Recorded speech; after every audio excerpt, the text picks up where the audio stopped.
Okay, so now we're going to do an exercise for the upper back. If you have no equipment, it really involves retracting the shoulder blades while you're lying down. So you're targeting trapezius muscles here between the shoulder blades.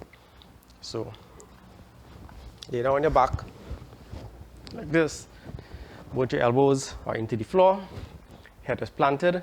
Then you push down with the elbows. The upper back should come off the mat and you come back down.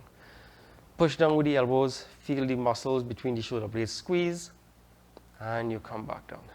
Again, push and come back down.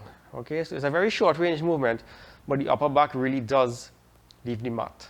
If it cannot leave the mat because you're lacking strength, still press as hard as you can and release. Press and release. Okay, with time, as you get stronger and stronger, the upper back will come off the mat, but it's a short range movement. Up and down.